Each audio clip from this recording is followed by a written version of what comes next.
நேற்று இந்த பொன்ராஜ் தாவேகா கட்சியில் சேர்ந்த பெண்களை இழிவாக பேசி, அதாவது அவர்களெல்லாம் விபச்சாரிகள்னு சொல்லக்கூடிய அளவுக்கு மோசமாக பேசினார். எல்லா இடத்துலேருந்தும் கண்டன குரல்கள் வந்தது. அதுக்கெல்லாம் அவர் பயப்படல. நான் அதெல்லாம் நான் சொன்னது தான் கரெக்டுன்னார். விஜய் அப்புறம் பார்த்திங்கன்னா நேற்று இரவு காரை எடுத்துகிட்டு அவங்க கூட்டத்தோட டிஜிபி ஆஃபீஸ் போயிட்டார்.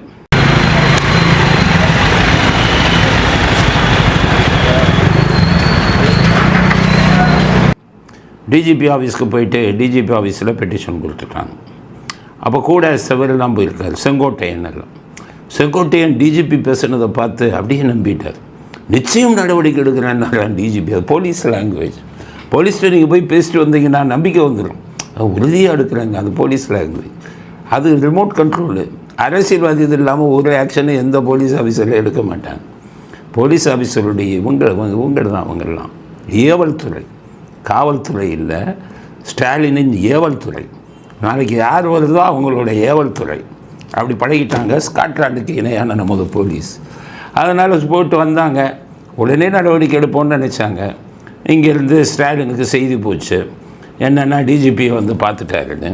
ஸ்டாலின் ஃபோன் பண்ணி பொன்ராஜிட்ட, அவர் திமுகவில் தானே பொன்ராஜ், அப்போ வருத்தம் தெரிவிச்சிருங்க, நிலைமை மோசமாக போகுது, உன்னை கைது பண்ண வேண்டியது வரும் அப்படின்ட்டார். அதே மாதிரி அந்த பக்கம் வந்துக்கிட்டு எஸ்வி சேகர், அந்த பெண்ணினுடைய பாலியல் பலாத்காரம் பாதிக்கப்பட்ட பெண்ணை கொச்சப்படுத்தி பேசின இதயமே இல்லாத ஒரு மனிதர் இந்த எஸ்வி சேகர். அவருக்கும் ஃபோன் பண்ணி நீ திமுகவில் இருக்க, உன் மேலே நடவடிக்கை எடுக்க சொல்லி கத்துவாங்க, நீ ஒரு மன்னிப்பு கொடுத்துருவேன் அப்படின்ட்டு. அதெல்லாம் கரெக்டாக பண்ணுவார் ஸ்டாலின். கெட்ட விஷயம் ரொம்ப நல்லா பண்ணுவார். ஆனால் நல்ல விஷயம் எதுவும் பண்ண தெரியாது. அவங்க ஜீனே அப்படி தான். இந்த திராவிட ஜீனுனாலே நல்ல விஷயங்கள் தெரியாது சொல்லிட்டாரு. அங்கேருந்து வந்த உடனே இவங்க நம்பிக்கிட்டு இருக்காங்க டிஜிபி எஃப்ஐஆர். டிஜிபி இப்படி எஃப்ஐஆர் போடுவார். கேண்டூர் மேலே எஃப்ஐஆர் போடுறாங்களா? 1020 கோடி. இது சும்மா வாயினால் பேசுனது. அவங்களுக்கெல்லாம் இது அண்ணவரை அங்கே கண்ணசைக்காமல் இங்கே எதுவும் நடக்காது. காவல்துறை ஏவல்துறை ஆயிடுச்சு. டிஜிபி லெவலில் இப்படி இருந்தாங்கன்னா என்ன அர்த்தம்? மற்ற டிஜிபியாக இருந்தால் என்ன சொல்லுவாங்க? சார் இது மோசமாக போயிட்டு இருக்குது, நான் ஒரு எஃப்ஐஆர் போட்டுடுறேன், என்ன கைது பண்ணலை, வழக்கு மட்டும் பதிவு செய்யலைன்னு சொல்லியிருக்கணும் டிஜிபியை. அவங்க அப்படி சொன்னால் காலம் மாற்றிடுவாங்களே. அதனால் அவங்க வாயை திறக்கலை, வழக்கும் பதிவு செய்யலை. உடனே ஒரு மன்னிப்பு கேட்டிருக்கார் ட்விட்டரில். மன்னிச்சுக்கங்கன்னு ட்விட்டரில் மன்னிப்பு கேட்டால் எல்லா பெண்களையும் உபச்சாரிகள்னு வீடியோ பேசுவீங்க. மன்னிப்பு மட்டும் வீடியோவோட பேசலை, எழுத்து மூலமாக மன்னிப்புங்கன்னா முடிஞ்சு போச்சா? விட்டுடலாமா? எந்த மாதிரி வீடியோவில் பேசுனீங்களோ அதே மாதிரி வீடியோவில் அத்தனை தமிழ்நாட்டு பெண்களிடமும் மன்னிப்பு கேட்குறாங்கணும். டிவிக்கையில் இருக்கக்கூடிய பெண்கள்லாம் தமிழ்நாட்டு பெண்கள் தான். நீங்கள் திட்டினது ஒட்டுமொத்த தமிழ்நாட்டு பெண்களுக்கான அசிங்கம். பெண்களுக்கான ஒரு இதுவே பாதுகாப்பே இல்லாமல் போச்சு தமிழ்நாடு ஸ்டாலினின் ஆட்சியிலே. அதனால் பொன்ராஜுக்கு சொல்கிறேன், ஒழுங்காக மரியாதையாக மன்னிப்பு கேளுங்க. தமிழ்நாட்டு பெண்கள் மத்தியில் வீடியோவில் பேசுங்க. அதுதான். அதனால் இந்த பொன்ராஜ் யாருன்னு பார்த்தீங்கன்னா, ஸ்டாலின் ஃபோட்டோ போட்டு மீட்டிங் நடக்குது, அதில் போய் பேசியிருக்காரு. இந்த ஃபோட்டோவை பாருங்கள். ஆக ஸ்டாலின் கூட்டத்தில் போய் பேசியிருக்காரு. பக்கா திமுக இது உள்ளது, ட்ரேட்மார்க் உள்ளவர். அக்மார்க்கு டிஎம்கே அவங்களுக்கு தான் அப்படி புத்தி போகும். அதனால் எடுத்துட்டாரு. வீடியோவில் எஸ்வி சேகர் அவர் வீடியோவிலே பேசிட்டார், மன்னிச்சுக்கோங்க தெரியாமல். அந்த இதில் மன்னிப்பு கேட்ட மாதிரி, அந்த பத்திரிகையாளர் பெண்ணை பற்றி பேசினார்ல, அதில் மன்னிப்பு கேட்ட மாதிரி. அதுவும் ஸ்டாலின் கூப்பிட்டு மன்னிப்பு கேட்டது எலெக்ஷன் டைம். இல்லைன்னா மன்னிப்பு கேட்க விட மாட்டாங்க. இருந்து அது தவறாக புரிந்து கொள்ளப்பட்டிருந்தால் என்னுடைய மனப்பூர்வமான மன்னிப்பை நான் கேட்டுக்கொள்கிறேன். ஏன்னா எல்லா அக்கிரமங்களும் பண்ணுறவன், அயோக்கியத்தனம் பண்ணுறவங்க திமுகவில் இருக்கிறவங்க தானே. அதனால் மன்னிப்பு கேட்டுட்டார். அவர் பயந்துக்கிட்டு மன்னிப்பு கேட்டு ஒதுங்கிட்டார். மன்னிப்பு கேட்டால் விட்டுருவாங்களா? ஸ்டாலினுக்கு சொல்கிறேன், உண்மையிலே உங்களுக்கு இந்த உணர்வு இருந்தால், மனசாட்சி இருந்தால், எஸ்வி சேகரை கட்சியை விட்டு விளக்குங்க, இல்லை கட்சிக்கு சஸ்பெண்ட் பண்ணுங்கள், கட்சியை விட்டு சஸ்பெண்ட் பண்ணுங்கள். பண்ணலை?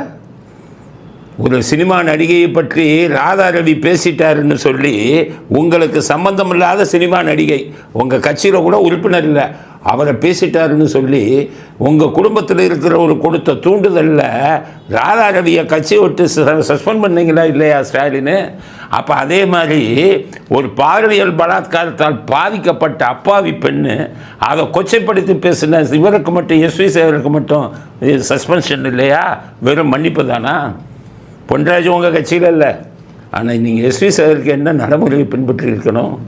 ராதா ரவிக்கு செய்த அதே நடைமுறையை பின்பற்றி இருக்க வேண்டும் இல்லையா? சரி, அடுத்தது மன்னிப்பு கேட்குறாரு இல்லை பொன்ராஜ். சட்டம் என்ன சொல்லுது? சட்டத்தில் மன்னிப்புலாம் ஒன்றும் கிடையாது. 499, 500 அதை விட்டுருங்க. அந்த மற்ற 2 செக்ஷன் நான் சொல்லியிருக்கேன் நேற்று. அது சட்டத்தில் கம்பவுண்டபிள் அஃபென்ஸ், நான் கம்பவுண்டபிள் அஃபென்ஸ்ன்னு இருக்குது. சமாதானமாக போகிறது, சமாதானமாக போக முடியாதது அப்படின்னு இருக்குது. ஆனால் எந்த குற்றத்துலேயும் சமாதானமாக போகிற குற்றத்தில் கூட 2 பேரும் ஒத்துக்கிட்டு சமாதானமாக போனால் தான் அது அந்த வழக்கை ரத்து செய்ய முடியும். பாதிக்கப்பட்டவர்கள் முடியாது, எனக்கு சமாதானத்துக்கு விருப்பம் இல்லைன்னா ஜெயிலுக்கு போகணும். அதனால் பொன்ராஜ் விஷயத்தில் என்ன சொல்கிறேன், தாவேக்கா அவங்களுக்கு மேஜிஸ்ட்ரேட் கோர்ட்டில் போடுங்க, எல்லோரும் போலீஸ் ஸ்டேஷனில் கொடுத்துருக்கீங்க. அவன் எஃப்ஐஆர் போட மாட்டான். கரெக்டாக ஒரு 4-5 நாள் பாருங்கள். ஏன்னா சட்டம் என்ன சொல்லுதுன்னா, ப்ரைவேட் கம்ப்ளைண்ட்டு தனி புகாராக மேஜிஸ்ட்ரேட்டை கொடுக்கறதுக்கு போலீஸ் ஸ்டேஷனில் புகார் கொடுக்க வேண்டும் என்ற அவசியம் இல்லை. ஹைகோர்ட்டில் ஜட்ஜ்மெண்ட்டு ஏற்கனவே வந்துருச்சு. அதனால் நீங்கள் புகார் கொடுக்கணுன்னு கூட அவசியம் இல்லை காவல்துறையில். நீங்கள் அடுத்தது எல்லா மேஜிஸ்ட்ரேட் கோர்ட்லேயும் தமிழ்நாடு பூரா புகாரை கொடுங்க, விட்டு விடாதீர்கள். இவங்க ஜென்மத்துக்கும் பெண்களை பற்றி இன்னொரு தடவை பேசக்கூடாது. அரசியலில் இருப்பவர்கள், அதுவும் நல்ல மனிதர்களாக இருந்தால் பரவாயில்லை. கலாம் அவர்களின் குடும்பத்தாலே இவர் மோசமான ஆளே, கலாம் பேரை கெடுத்துருவார், அவர் பேரில் கட்சி வைக்கக்கூடாதுன்னு சொல்லி இவர் மேலே வழக்கு போட்டிருக்காங்கன்னா அப்போ எப்படிப்பட்டவராக இருப்பார்? இன்று தான் அவர் தன்னை அடையாளம் காட்டி இருக்கிறார். அதனால் மன்னிக்கக்கூடிய குற்றமல்ல, இவர் மேலே தொடர்ந்து நடவடிக்கை எடுக்க வேண்டும் விஜய் அவர்கள். டிஜிபிட்ட கம்ப்ளைண்ட் கொடுத்தோடனே எஃப்ஐஆர்னு எதிர்பார்க்காதீங்க. டிஜிபிட்ட தான் சொன்னாங்க இடி எஃப்ஐஆர் போடுங்க. நடந்ததா? கேஎன்எல் மேலே நடக்கவே நடக்காது. அதனால் ஏவல் துறை நம்பாதீர்கள். தமிழ்நாடு ஏவல் துறை, ஏன்னா ஜெயலலிதா சட்டசபையிலே பேசினாங்க, தமிழ்நாடு காவல்துறையா இல்லை ஏவல் துறையான்னு. ஆரம்பத்திலேருந்து இதுதான் நடந்துக்கிட்டு இருக்குது. அதனால் ஏவல் துறையை நம்பாதீர்கள். மறுபடியும் சட்டப்பூர்வமான நடவடிக்கை விஜய் அவர்கள் எடுக்க வேண்டும் அப்படிங்கிறது முதல் கட்ட கருத்து. அடுத்து விஜய் விஷயமே என்ன ஒன்று வருது. விஜய் பிரச்சாரத்தை பெரம்பூர்லேருந்து ஆரம்பிக்கணும் அப்படின்னு இன்றைக்கி அனுமதி கேட்டிருக்காரு. யார்கிட்ட அனுமதி கேட்டிருக்காரு? இருக்கிறவன்லாம் யார்? இன்றைக்கி இப்போ அரசாங்கத்தில் பெரிய பெரிய பதவியில் இருக்கிறவங்கெல்லாம் ஸ்டாலின் போட்ட ஆடுங்க. பொதுவாக எலெக்ஷன் கமிஷன் வந்தால் பெரிய ஆட்கள்லாம் மாற்றுவாங்க. கார்பரேஷன் கமிஷனரை மாற்றுவாங்க, போலீஸ் கமிஷனரை மாற்றுவாங்க, டிஜிபி லெவலில் கூட மாற்றுவாங்க. அரசாங்கத்தை முன்னால் நடத்தினவங்க யார் யாரை போட்டாங்களோ அந்த அதிகாரிகள் எல்லாம் அந்த அரசியல்வாதிக்கு நெருக்கமாக இருப்பாங்க, அரசியல்வாதிகளுக்கு சாதகமான முடிவை எடுப்பார்கள்னு இதுவரை வந்த எல்லா எலெக்ஷன் கமிஷனும் முக்கியமான ஆட்களை மாற்றினாங்க. ஆனால் இந்த தடவை எலெக்ஷனை நடத்துகிற எலெக்ஷன் கமிஷனர் அவருக்கு போதிய அனுபவம் இல்லை, அவர் தவறான முடிவுகளை எடுக்கிறார். முக்கியமான பொறுப்பில் இருக்கக்கூடிய அதிகாரிகளை மாற்றாமல் வைத்திருக்கிறார். அதை வைத்திருக்காங்க. அதனால தான் இந்த விஷயம் நடந்திருக்கு. விஜய் பெரம்பூரில் பிரச்சாரம் பண்ணணும்னு கேட்குறார். நியாயம் இருக்குல்ல? விஜய் சப்போர்ட் பண்ணுறோம்னா தப்பு நடந்தால் சப்போர்ட் பண்ணி தானே ஆகணும். யாருக்கு எதிராக சப்போர்ட் நடந்தாலும் நாங்கள் சப்போர்ட் பண்ணுவோம் அவங்கள. இதில் விஜய்க்கு எதிராக அநீதி நடந்தது. என்னென்னா, நாங்கள் எலெக்ஷன் இப்போ இது பரப்புரை ஆரம்பிக்க போகிறோம், எங்களுக்கு அனுமதி கொடுங்கன்னு கேட்குறாங்க. கேட்ட உடனே கார்பரேஷனில் இருக்கக்கூடிய அதிகாரிகள் அந்த இடத்துல குழியை தோண்டிட்டான். குழியை தோண்டிட்டு காவல்துறைக்கு சொல்லிட்டான். ஏன்னா எல்லாம் அவருடைய ஆளுங்க.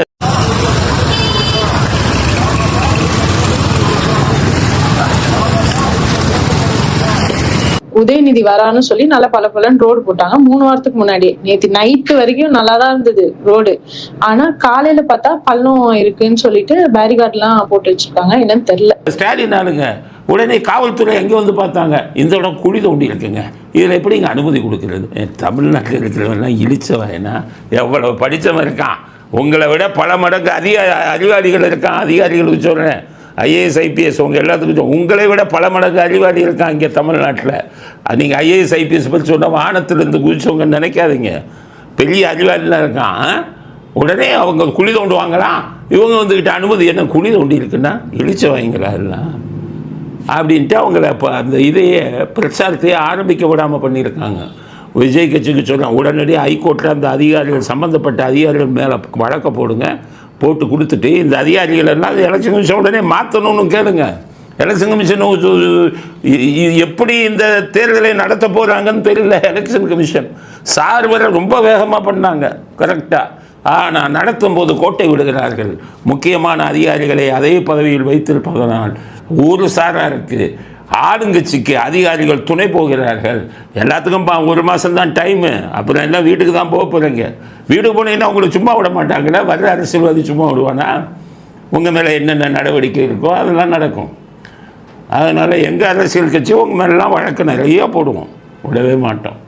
மனசாட்சியுடன் நடந்து கொள்ளுங்கள், அதிகாரிகளுக்கு சொல்கிறேன். நடுநிலைமையோடு நடந்து கொள்ளுங்கள்.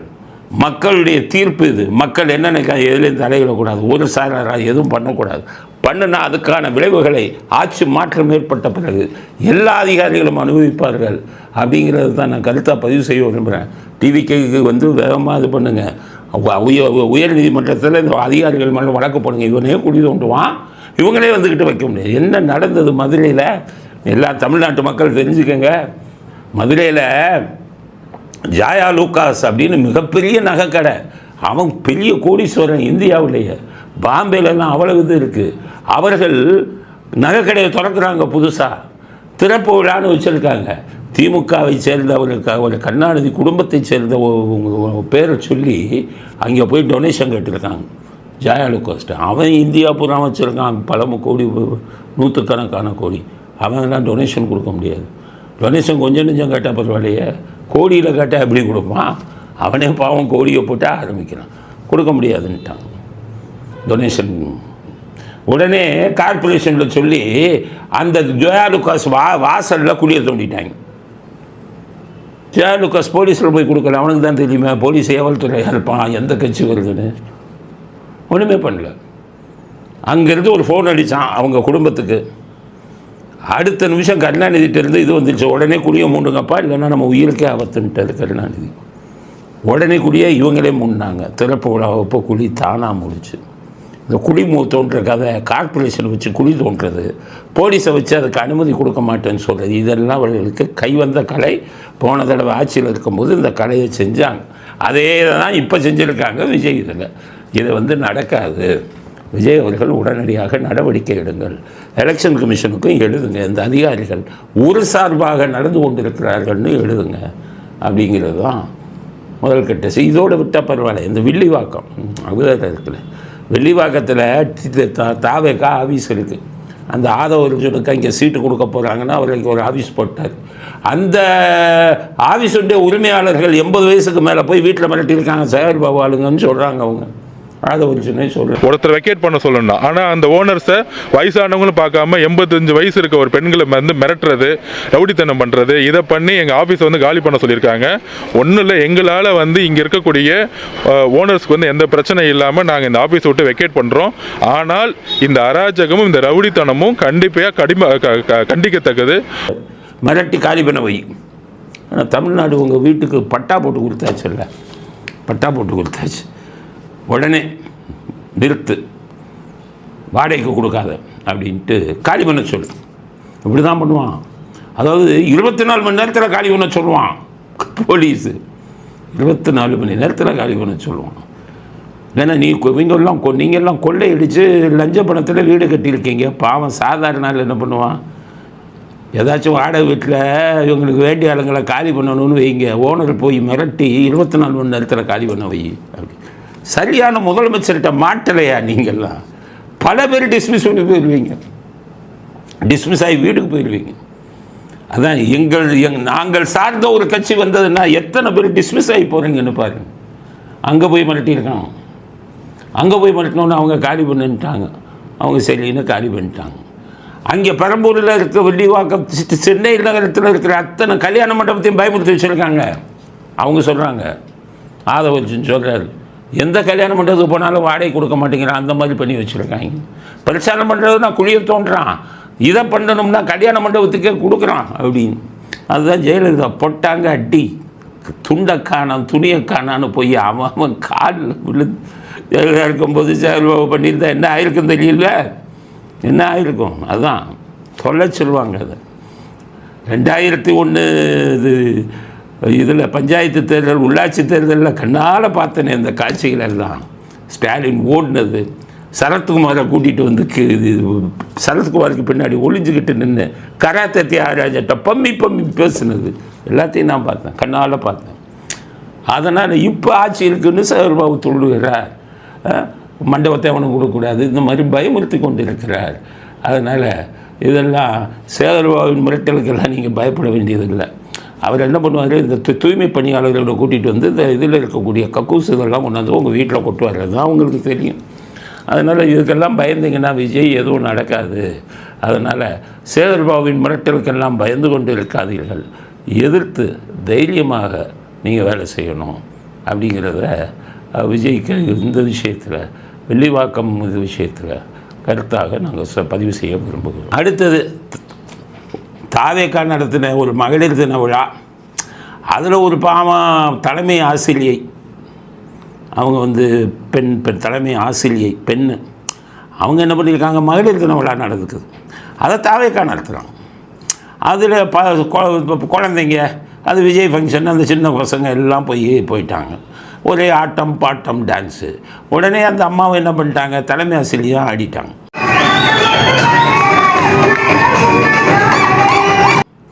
ஆடிட்ட உடனேயே அடுத்த நாளே தலைமை ஆசிரியர் சஸ்பெண்டான். தலைமை ஆசிரியை ஒருவருக்கு சட்டம் தெரிய மாட்டேங்குது, சஸ்பெண்ட் பண்ண அதிகாரிக்காச்சும் சட்டம் தெரிய வேணாம், ஸ்டாலின் சொல்லிட்டு அரெஸ்ட் பண்ணிடுவீங்களா? Tamil Nadu government servant contact rules என்ன சொல்லுது தெரியுமா? அந்த அதிகாரிகளுக்கு தான் சொல்கிறேன், சஸ்பெண்ட் பண்ண அதிகாரிகிட்ட தான் கேட்குறேன். ஒரு அரசு ஊழியர் இன்னொரு அரசியல் கட்சியில், அது ஆளுங்கட்சியாக இருந்தாலும் எதிர்கட்சியாக இருந்தாலும் எந்த ஒரு அரசியல் கட்சியிலும் தன்னை உறுப்பினராக பதிவு செய்யக்கூடாது. அதுதான் கான்டாக்ட் ரூல்ஸ்.